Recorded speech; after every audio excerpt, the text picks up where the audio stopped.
Hello friends, this is Rob from Room 111, and today in this episode I would like to talk about the topic of primes versus a zoom. So what would better serve you, one zoom or a series of primes?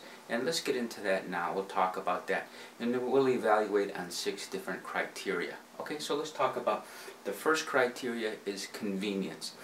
So when you're in a shoot, I used to start with primes. I had many different primes, and I would go between the primes, and I lost a lot of time in the shoot. And not only was it losing time, it was breaking the rhythm. So you find yourself in a groove and things are clicking, and you constantly stopping to change lenses. Okay, and it'll upset the groove or a rhythm of a good shoot with constant lens changes. Okay, so when you have one zoom, you're using the zoom literally to go back and forth.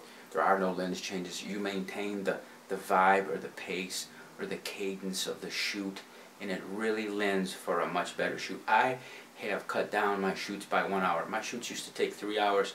I've cut them down to 2 just by going with a zoom lens, in eliminating all those changes and disrupting the cadence of the shoot.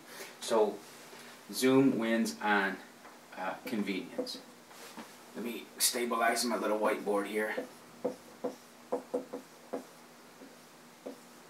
It's okay. So the zoom is the winner there.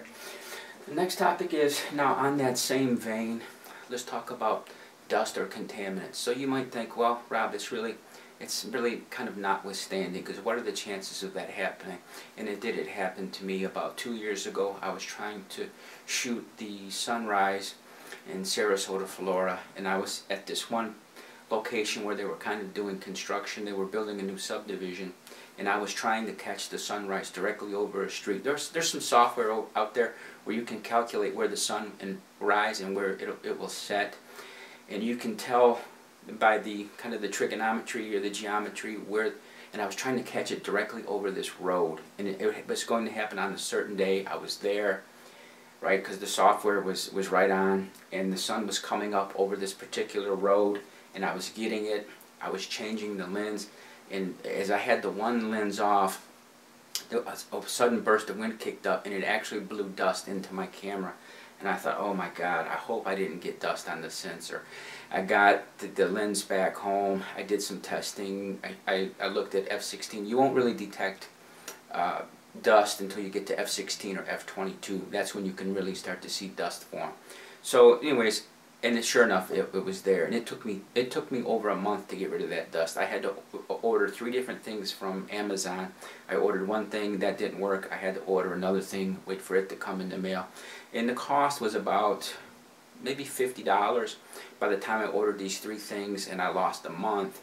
And $50, and a month later, I finally got the dust off of my sensor. But I was really stressed out because I thought, I didn't want it to cause further damage to my sensor.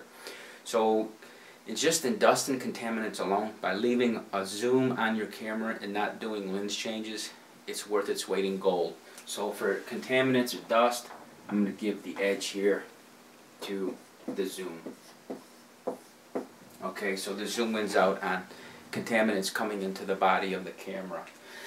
The next criteria is maximum aperture. Okay, so all your primes are generally going to be, now the affordable primes are 1.8, f1.8, 1.8 for the consumer level. I mean, it's still a great lens. You can get fantastic images with it, but a 1.8 is kind of considered a consumer level prime. The 1.4s and even the faster 1.2s are considered the pro primes. And here's the situation with that. It's not only how open the aperture it opens up, how far it opens, but it's the quality of the glass and the lens.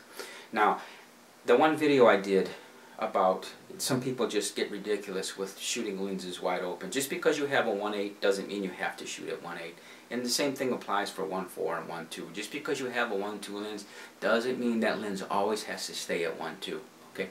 Because again, and I don't want to digress too badly, my point is you don't always have to shoot fully wide open. But it's nice. It's nice if you have that available to you. It's nice to have. So again, even a consumer level is 1.8. A zoom, like my zoom here, my 24-370, the maximum aperture is 2.8. So in this context of maximum aperture, the primes definitely win. So I'm going to put maximum aperture. Okay, so the primes have it there. Okay, the next criteria is cost. So let's cover the cost of this is the 24 through 70. I got this about maybe 8 months or a year ago or so, and I've been wanting it for years, and I couldn't bring myself to pull the trigger on this lens because it cost so much money.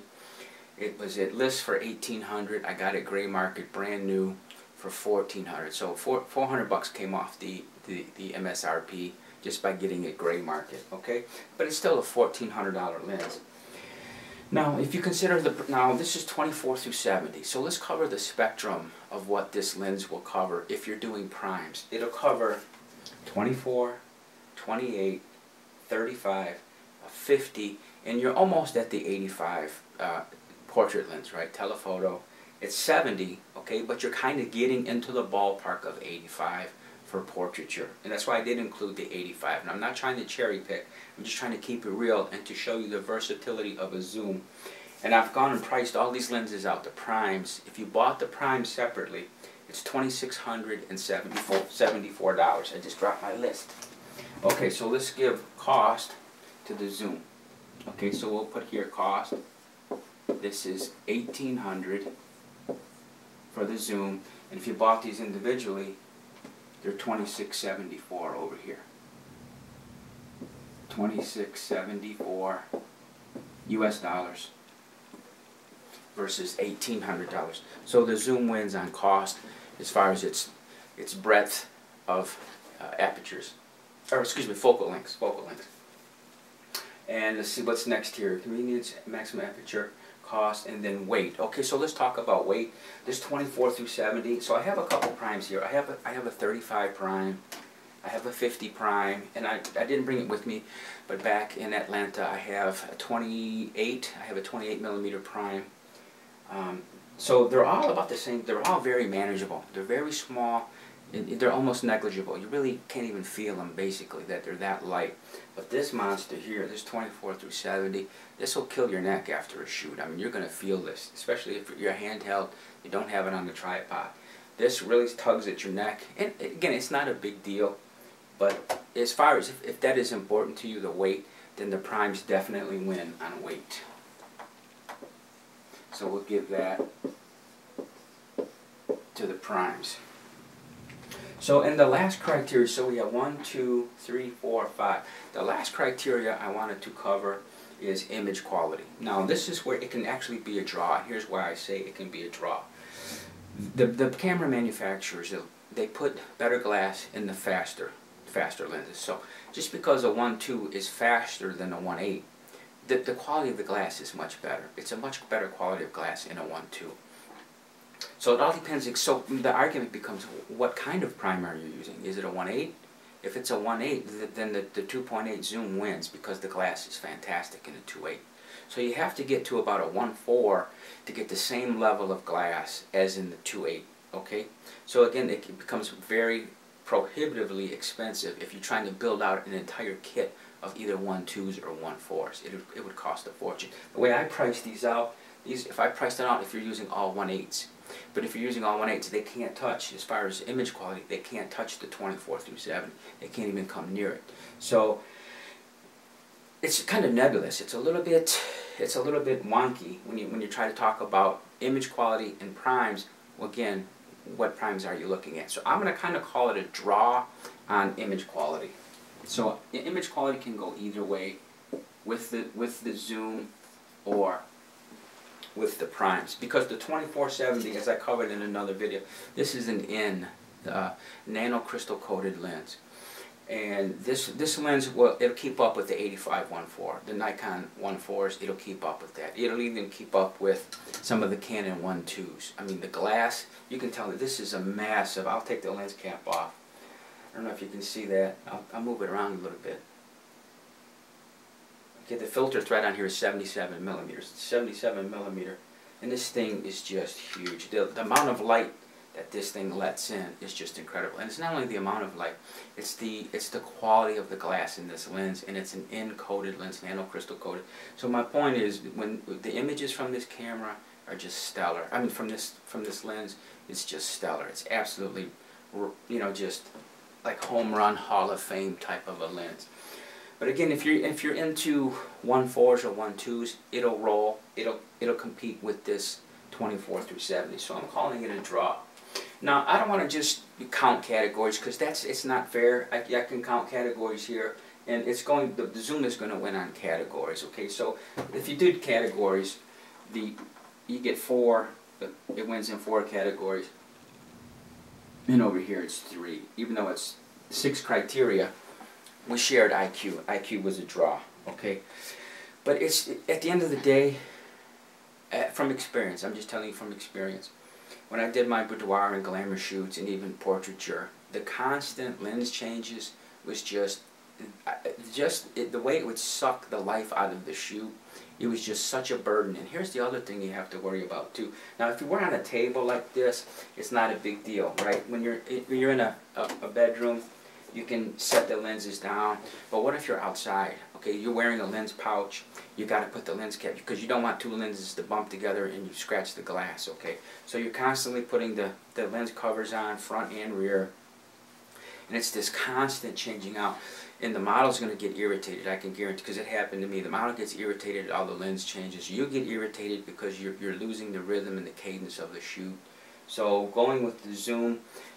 But again, I'm not a kit, not the like 3.5 or 4.5 through 5.6. Okay, that glass, it's not pro glass. It's a little bit slower on the aperture. So I'm not talking about a kit lens. I'm talking about your 24 through 70, 2.8. It's like one of the holy trinity, right? There's the 14 through 24, the 24 through 70, and then the 70 through 200. So if you're using one of those 3, those are considered the holy trinity, and this will replace all the primes easily. It's that good of a lens. It will replace all your primes. So that's why at the end of the day, I'm going with the zoom as the clear winner over the primes, just in maintaining the cadence of your shoot, keeping the dust out. Cost, it's $1,000 cheaper to go with one solid zoom than building primes. So in all categories, I'm going to go with the zoom as the winner. That's the way I'm going in the future. All my shoots are going to be with this zoom. So again, if your experiences differ, I fully respect that. I fully respect if you're a prime shooter and you disavow the zoom. I'm totally on board with that. I'm just letting you know my feeling and where I line up in this grand scheme. I'm now a zoom guy. I'm never going back to the prime. Oh, except for one occasion. Now, when I do shoot portraiture, portraiture is the only exception where a prime, I think that's when you want to concentrate on a prime. But in every other context, the zoom is the winner. And if I were, I might even entertain the idea of going with an 85 just for portraiture. Probably the 1.8. Yeah, I'm debating it. I might just just shoot at 70. I'll shoot at the telephoto end of my zoom, or I might get the 85. But again, I'm digressing a little bit just on portraiture. But overall, zoom is the winner. And if you disagree, I fully respect that. Let's remain friends and keep it civil. Okay, so thank you for watching. And if you enjoyed, please give me a like and subscribe, and I would appreciate it very much. Thank you.